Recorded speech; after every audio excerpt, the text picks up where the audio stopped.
Hi guys, tulina mama sabulanga bulijjo tuli ku KSR live tukomyewo nate. Tukomyewo nga tuzze baweereza ebibaddemu Geneva Summit for Democracy and Human Rights. Omukulembeze waffe, His Excellence Kyagulanyi Ssentamu, aka the ghetto gladiator, aka the president, the legitimate president we all know. Who is not forced on us. Obini, Okelo, Musinguzi, n'amannya amalala weegatyo, son of the soil. Abaddeko mu Geneva ng'ayogerera mu gundi mukutugwa mawanga gonna agagatta amawanga gonna, especially for the oppressed gundi ba leaders or opposition leaders abali strong opposition leaders abayita mu bintu ebiyitirivu by tyrants. Kati tugenda muteekako tuwulirize, leero tuze kuwuliriza. Yes, twagiyise Bobi Wine Day aga full figure trending center. Kitegere ekintu nyekyo kamuteekeko tutandikirewo. Freedom fighters and human rights activists from all over the world, ladies and gentlemen.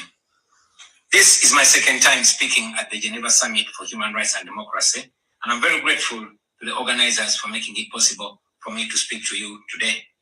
In 2022, I spoke about a country that I call home, Uganda, a nation of 50 million people living under the violent military dictatorship of General Yoweri Museveni, who has for 40 years twisted the law and used the military to stay in power. I told you of how I ran for president against him in 2021, how it was the most violent political campaign yet, and how he massacred hundreds of our people on the 18th and 19th of November 2020. How he shut down the internet on the eve of the election, imprisoned me inside my home for weeks, and then declared himself winner of the 2021 presidential election. Now, it is 2026, and here I am again, speaking to you at the Geneva Summit. Nothing has changed for the better, only going from bad to worse. Despite what happened in 2021, we were driven by hope to give it another try. So in 2025, I announced that I was running for president again. For 112 days, I traveled across the country campaigning, and the population turned up overwhelmingly. Yet again, our campaigns were violently attacked, our supporters were murdered, we were blocked from reaching many places, and were also blocked from several media stations. As usual, Museveni shut down the internet again, this time 3 days to the election. And what happened thereafter was not an election, but a military operation. The election was so rigged to the point that even at the polling station where Museveni voted for, he got much more votes than the registered voters in the register. Our polling agents in several places were arrested and whisked away. Several of our party officials were arrested and many abducted.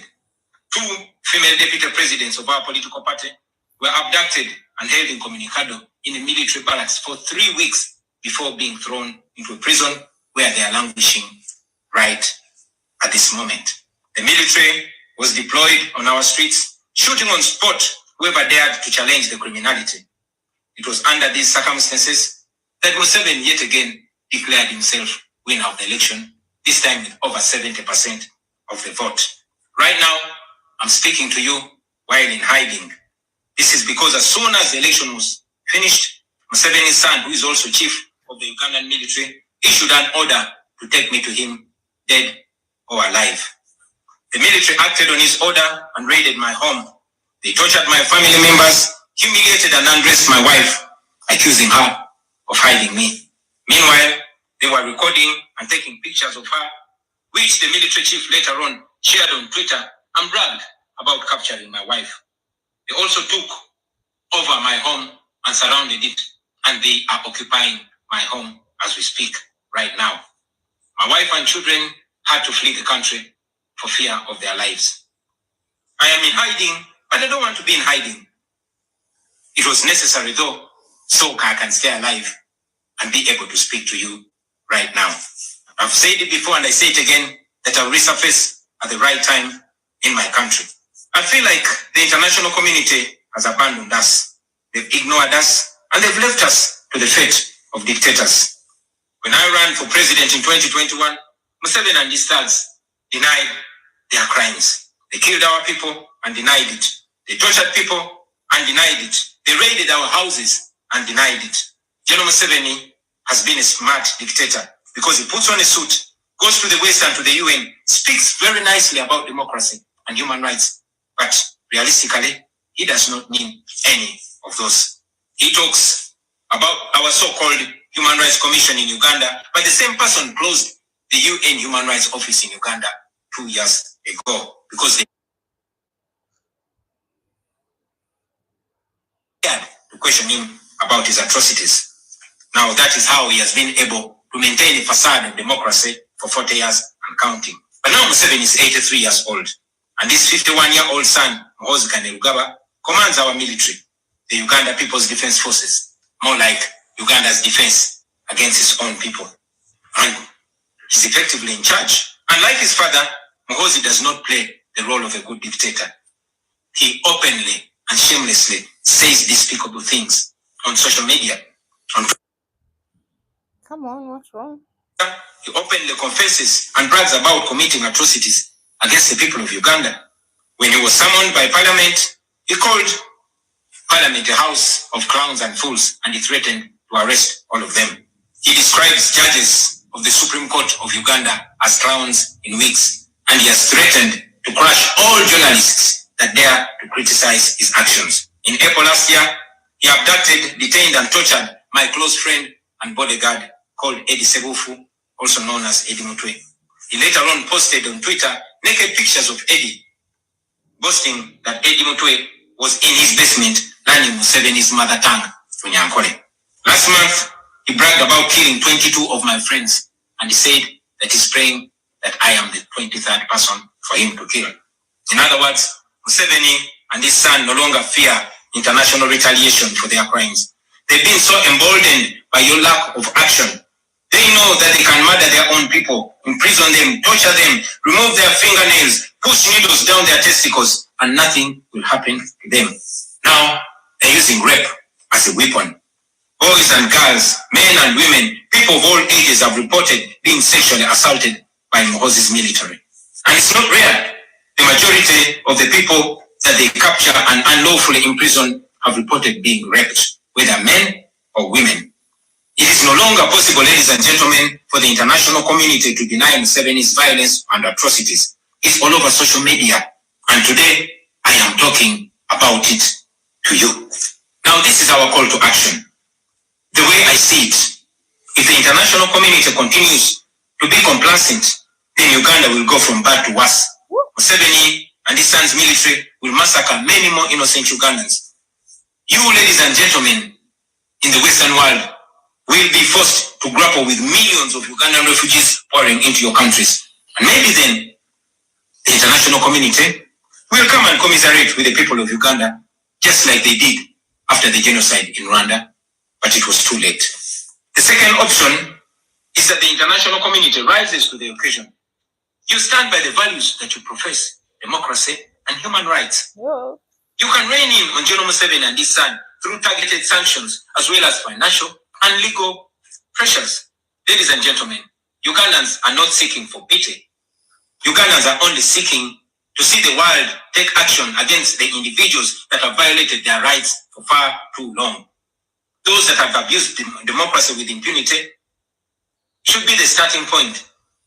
Please sanction these individuals. Sanction General Museveni. Sanction General Muhoozi. Sanction all the police and military officers that are responsible for gross human rights violations. Sanction those commanders. Sanction the judicial officers that have aided criminality through deliberately misinterpreting the law or skewing it.